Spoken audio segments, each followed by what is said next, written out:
네, 여러분 오늘도 말씀 읽읍시다. 오늘 말씀은 누가복음 21장 20절에서 28절까지의 말씀입니다.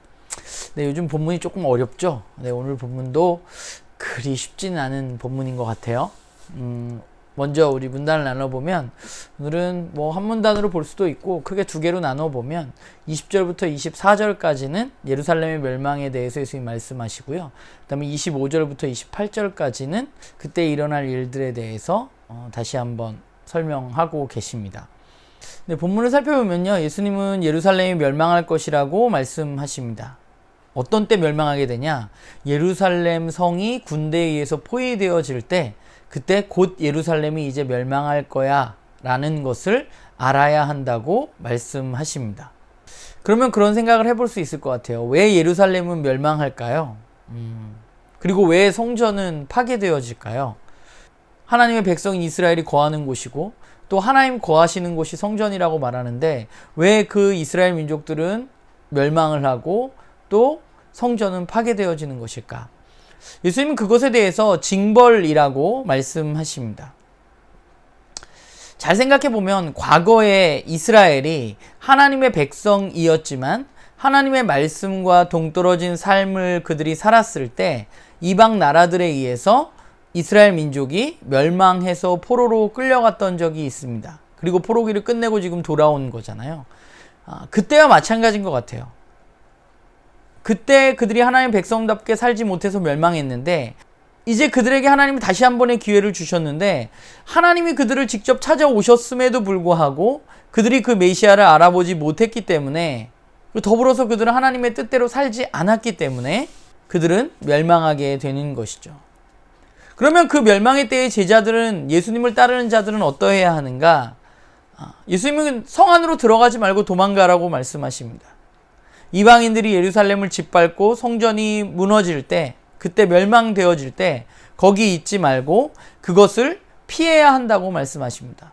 왜 장렬하게 전사하지 않고 피해야 하나요? 그것은 하나님의 심판이기 때문에 그렇습니다. 하나님 심판이기 때문에 그 심판 가운데 주님을 알아본 자들은 그곳으로부터 피하는 것이 더 마땅한 것이죠. 이런 일이 일어날 때 어떻게 되느냐? 사람들은 두려움에 떨고 무서워서 기절을 하기도 할 것이라고 주님은 말씀하십니다. 그런데 여기에 굉장히 놀라운 비밀 하나가 있어요. 오늘 말씀을 보면 그때에 인자가 구름을 타고 능력과 영광으로 오는 것을 볼 것이라고 말씀하십니다. 이 말씀은 다니엘 7장에 예언된 말씀에 대한 성취입니다. 그런 날이 올 것이라고 이야기하는데 예수님은 그날이 그때 올 것이라고 말씀하고 계시는 것이죠. 그러면 인자가 구름을 타고 오는 장면을 우리는 생각해 보면 그것이 주님이 다시 오시는 것으로 우리는 생각할 수도 있습니다. 또 한편으로 보면 그것을 아예 배제할 수는 없습니다. 그러나 오늘 본문 가운데에서는 이 본문을 주님의 재림으로 보기에는 조금 약간 어렵지 않나 하는 생각이 있어요. 그러니까 다니엘이 말한 인자가 구름을 타고 오는 영광을 받는 그 장면은 주님이 재림하실 것이라는 것에 대한 이야기가 아니라 인자가 구름을 타고 온다는 것은 메시아에 대한 이야기입니다. 그러니까 예수님께서 인자가 구름을 타고 능력과 영광으로 오는 것을 볼 것이라는 것은 예수님이 승천하셨다가 다시 구름을 타고 오신다는 이야기로 보기보다는 오히려 예수님이 메시아라는 사실이 확증되어질 것이라는 사실을 주님은 말씀하고 계시는 것이죠. 그러니까 예루살렘 멸망을 통해서 어떤 일이 일어나요? 사람 두려움에 떨고 예루살렘 멸망하게 됩니다. 그러니까 그 예루살렘의 멸망을 통해서 예수님이 메시아인 것이 더 확증되어지는 때가 올 것이라고 말하고, 그 일들이 일어날 때 그분을 메시아로 받아들인 사람들에게는 어떤 일이 일어나요? 구원의 때가, 속량의 때가 가까이 왔다고 주님은 말씀하십니다. 그러니까 예루살렘의 멸망은 예수님을 메시아로 받아들이지 않는 사람들에게는 멸망의 이야기지만, 예수님을 메시아로 받아들인 사람들에게는 메시아로 예수님이 확증되어지고 그들에게는 구원의 메시지인 것이죠. 실제로 70년에 예루살렘은 로마에 의해서 포위되고 멸망됩니다. 성전은 파괴됩니다.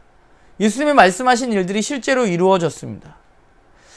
그런 생각을 해봤어요. 이 말씀을 들었던 이들에게 예루살렘의 멸망과 성전의 파괴는 어떻게 다가왔을까? 그 사건이 너무 가슴 아픈 이야기이기는 하지만,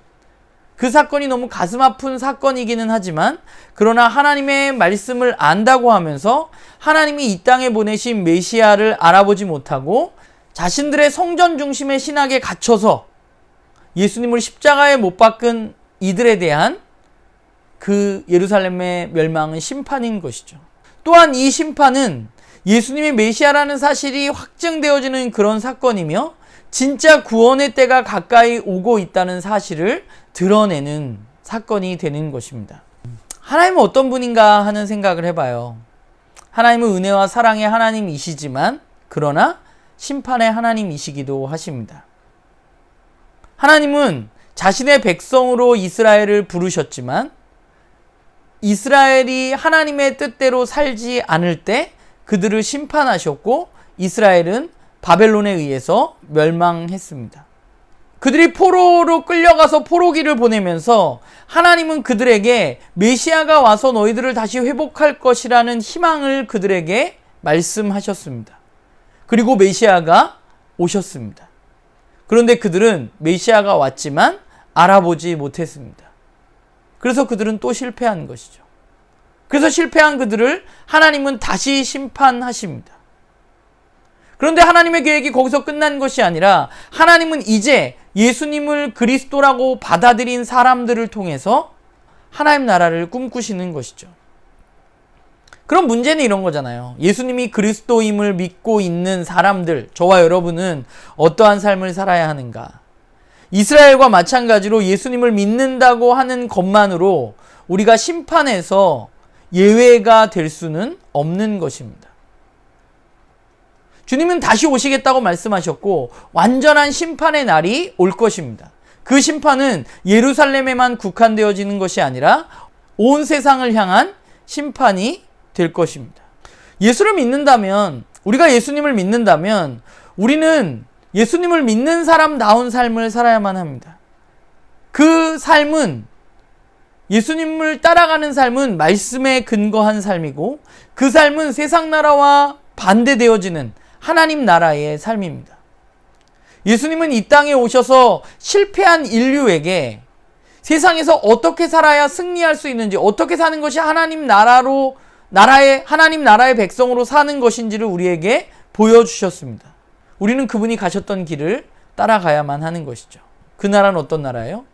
권력이 있는 자가 섬기는 나라입니다. 그리고 그 나라는 용서와 사랑으로 이루어진 나라입니다. 그리고 그 나라는 타인을 위한 나의 희생으로 세워지는 나라입니다. 그것이 예수님 우리에게 보여주신 삶이고 우리는 그 길을 걸어가야만 하는 것이죠. 또 한 번의 심판이 우리에게 있다는 사실을 우리가 잊지 않고 살았으면 좋겠어요. 예루살렘도 심판받았거든요. 실제로 일어났어요.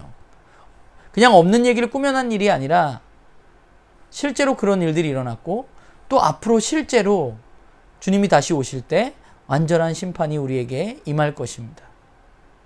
우리가 그분을 그리스도로 믿는다면 우리는 그분이 사셨던 삶을 따라서 살아가는 그런 저와 여러분이 되기를 바라고, 말씀을 보면서 저는 이제 나눔교회에서 목사하잖아요. 제일 지난번 말씀 나누면서도 이야기했지만 제일 위에 가장 많은 권력을 가지고 있는 사람인데 제가 조금 더 섬겨야 되겠다. 그분이 가신 길을 따라 살아야 하는데 하는 좀 생각을 많이 하게 됩니다.